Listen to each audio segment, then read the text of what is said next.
Dans cette émission d'ésotérisme, François Peyotte relate avec stupeur la présence d'un prêtre catholique défroqué qui parle de sa nouvelle appartenance à une secte pro-extraterrestre.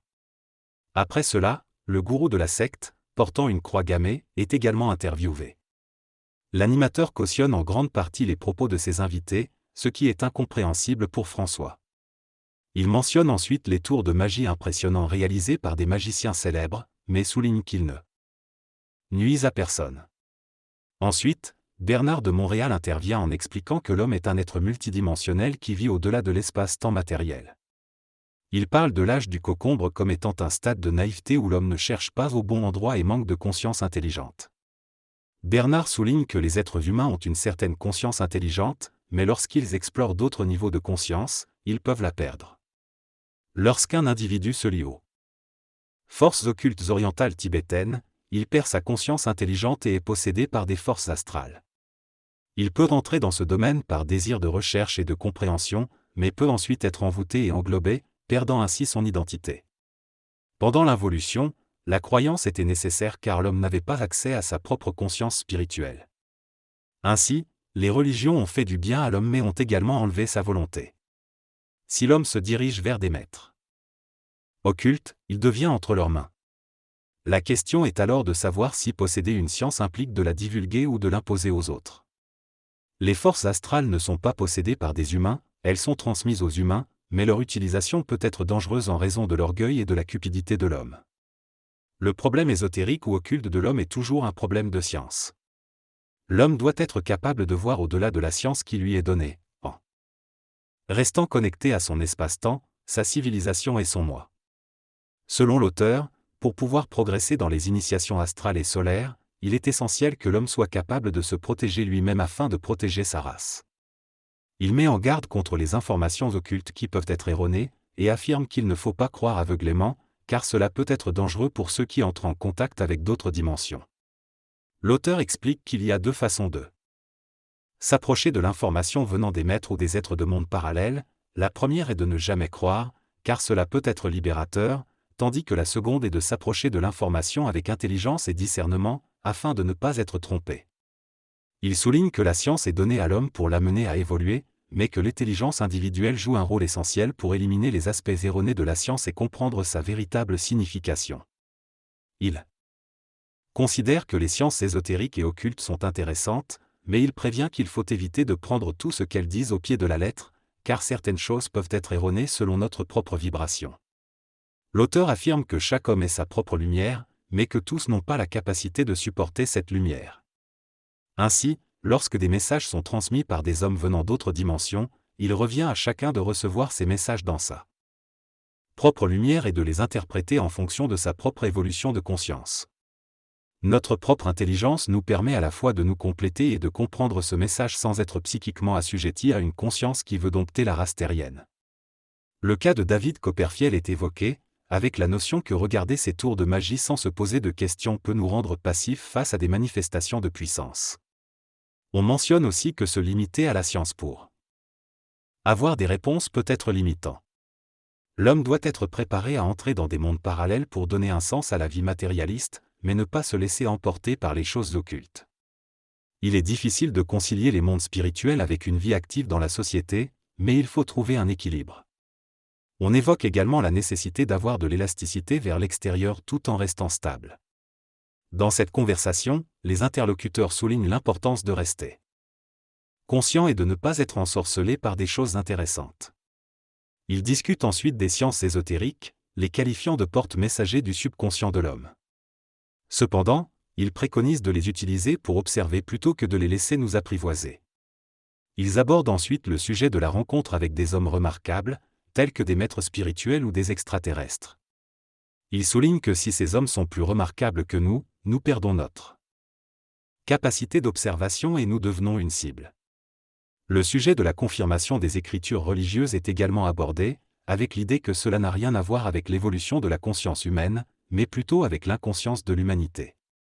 Les interlocuteurs se demandent ensuite pourquoi certains mouvements ou porte-paroles extraordinaires peuvent avoir un grand nombre d'adeptes, mais ils concluent que cela ne devrait pas affecter notre conscience individuelle.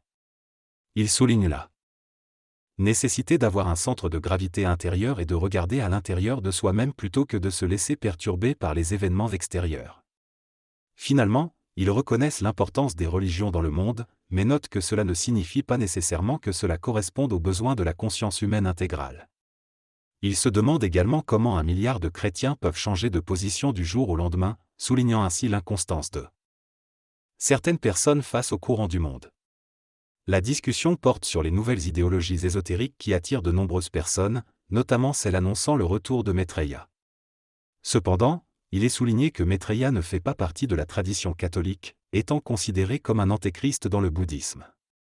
Cela suscite l'incompréhension de voir des chrétiens s'intéresser à de telles idéologies, alors qu'ils ont déjà une base philosophique suffisante. Il est expliqué que l'ésotérisme chrétien n'est pas accessible à tous, contrairement à l'ésotérisme bouddhiste qui propose un petit véhicule pour les personnes plus avancées. Si la chrétienté ne propose pas ce petit véhicule à ceux qui ont une sensibilité spirituelle plus poussée, ils iront chercher ces enseignements dans l'ésotérisme oriental. Le dialogue se poursuit sur les personnes qui se font attirer par des sectes et qui se plaignent ensuite de ne pas avoir été averties. Il est souligné que ces personnes ne sont pas stupides, mais elles ont été attirées par un peu de vérité présente dans ces sectes. Cela crée un engouement qui peut être difficile à rompre. Cependant, il est également constaté qu'il n'y a pas eu suffisamment d'avertissements concernant l'ésotérisme et l'occultisme. Si les forces de l'adversaire dominent la planète, il est nécessaire que des personnes compétentes et expérimentées en occultisme mettent en garde contre ces dangers. Cela serait bénéfique pour l'humanité. Dans cet extrait, le conférencier s'exprime sur la fascination des êtres humains pour l'ésotérisme et l'occultisme. Il compare cette fascination à celle du serpent dans le livre de la jungle de Disney, qui hypnotise les gens en les regardant dans les yeux. Selon lui, le contact entre l'homme et les sphères ésotériques est toujours un phénomène d'hypnose, mais il est important pour l'homme de rester centré sur sa propre lumière et de ne pas perdre son identité. Il mentionne également l'idée de l'évangile selon Judas Iscariote, soulignant que l'homme a un esprit de contradiction et est attiré par ce qui est nouveau et différent. Il conclut en disant que Judas Iscariote, souvent considéré comme un traître, avait en réalité une compréhension profonde des paroles du Christ. Dans ce passage, l'auteur aborde le sujet de la création de personnages comme Didyme Iscariote ou Judas. Il souligne l'attrait pour l'occulte et l'ésotérisme et comment ces idées peuvent être utilisées pour créer une secte. Il met également en évidence les croyances irréalistes de certaines personnes qui prétendent avoir eu des communications avec des figures religieuses. L'auteur souligne que les gens religieux sont plus susceptibles d'être influencés par ces idées. Il met en garde contre la tentation de devenir un gourou ou de former une secte en prétendant avoir reçu des messages divins. Il encourage les gens à ne pas croire aveuglément et à se fier à ce qu'ils savent et comprennent réellement. Elle souligne également l'importance de ne pas tomber dans le piège du vrai et du faux et de rester vigilant face à de nouvelles idées. Dans cette conversation entre BDM et FP, ils discutent du phénomène des messies et des manifestations ésotériques. Il souligne qu'il y a de nombreux messies à Verdun, au Québec, y compris le pape et le Fils de l'homme. Il mentionne également des sectes et des croyances ésotériques qui se répandent au Québec, probablement en raison du vide laissé par la Révolution tranquille. FP souligne que bien que ces croyances puissent être intéressantes, il est préoccupé par le fait que les gens ne s'arrêtent pas simplement à s'amuser avec elles, mais qu'ils y adhèrent et se font manipuler par ceux qui sont derrière ces mouvements. Il mentionne également le phénomène des ovnis autour de Mont-Saint-Hilaire et du lac Hertel, soulignant qu'il y a des centaines de témoignages et que cela ne peut pas être ridiculisé. Ils anticipent également une future manifestation autour de Mont-Saint-Hilaire, avec des élus qui seront appelés par un mot de passe en hébreu. FP conclut en disant qu'il est témoin des événements à la télévision et que cela correspond aux prophéties anciennes, mais qu'il ne savait pas que cela arriverait de son vivant. Il souligne que ces manifestations prennent différentes formes dans chaque pays, adaptées à la culture locale, et trouve cela fascinant. Dans cette séquence, le conférencier humoristique BDM parle des ovnis et de leurs manifestations fréquentes au Québec. Il fait remarquer l'absence de réaction des habitants qui sont habitués à ces phénomènes. Il ironise sur les personnes qui prétendent avoir été en contact avec des extraterrestres et qui viennent témoigner au Québec en échange de billets d'avion gratuits, sans pour autant apporter de véritables explications. Il évoque ensuite la possibilité que les extraterrestres donnent leur technologie aux humains, en offrant des plans de soucoupes volantes, mais il s'interroge sur leur véritable intention. Il soulève la possibilité que les humains construisent ces engins pour que les extraterrestres puissent se mêler aux nôtres et nous attaquer sans qu'on sache distinguer lequel est lequel. Ensuite, BDM parle de son expérience personnelle avec ce qu'il appelle le mensonge cosmique et de la réticence à en parler. Il explique qu'il faut avoir une certaine intelligence et être mentalement libre pour aborder certains sujets sans se faire accrocher à des déclarations ou être considéré comme un gourou. Enfin, il aborde le sujet du dérèglement climatique et le contrôle exercé par certaines entités qui seraient responsables de la pollution dans le monde. Il critique le manque de compréhension des scientifiques quant aux lois occultes de la nature et évoque l'existence d'intelligences bassement vibratoires dans le centre de la Terre qui travaillent à maintenir l'équilibre sur la planète. Il souligne cependant que ces informations ne sont pas considérées comme scientifiques. Dans cette conversation, Bernard de Montréal aborde les forces souterraines qui agissent sur la planète et cherchent à empêcher l'humanité d'atteindre l'interstellaire. Ces forces travaillent au niveau des éléments, des courants telluriques, des volcans, etc. Bien que ces connaissances n'aient pas d'utilité pratique, elles permettent à l'individu de comprendre les événements qui se produisent à différents niveaux dans le monde. Il souligne la séparation entre les scientifiques et les non-scientifiques, et l'importance de réaliser les lois de la science mécaniste. Selon lui, un excellent physicien devrait être en mesure de comprendre les forces dont il parle, mais il y a un risque que les physiciens soient entraînés trop loin et abandonnent leur physique.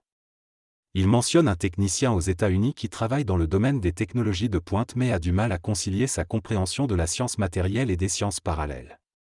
Il met en avant l'équilibre nécessaire entre ces deux domaines pour être une personne extraordinaire.